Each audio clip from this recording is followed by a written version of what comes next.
বন্ধুরা দেখো আমি বাজার বাজার কি করে নিয়েছি তোমাদের একটা ছোট্ট শর্টসের মধ্যে দেখিয়ে দিচ্ছি। তোমরা কিন্তু আমার মোদি রোজ নামটা ভিডিওটা অবশ্যই দেখবে, ঠিক আছে? এখানে দেখো পুঁই শাক নিচ্ছি, 4টা তাজা পুঁই শাক, মাছের মাথা আছে, জ্যান্ত মাছ কিনে নিয়েছিলাম দমদম থেকে, তাই দিয়ে হবে মাছের মাথা কুমড়ো দিয়ে আর মূলো দিয়ে তরকারি, আলু দিয়ে। এই মূলো দুটো দাম বেশি নিয়েছে, 10 টাকা 10 টাকা 20 টাকা, ঠকে গেছি, অনেক দাম নিয়েছে অসময় মূলো বলে।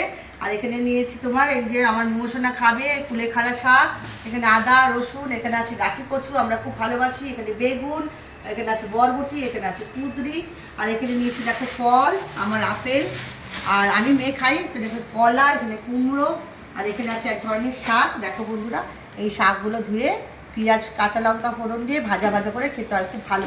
এটা নতুন নিলাম শখ করে, দেখি কেমন খেতে লাগে। আর তোমরা তো অবশ্যই শর্টসের মধ্যে দেখে নিও যে কেমন মাছটা নিয়েছি, অবশ্যই দেখে নিয়েছো ট্যাংরা মাছটা। তো যাই হোক বন্ধুরা, আমার কিন্তু আর এইটা ক্যামেরা করছে আমার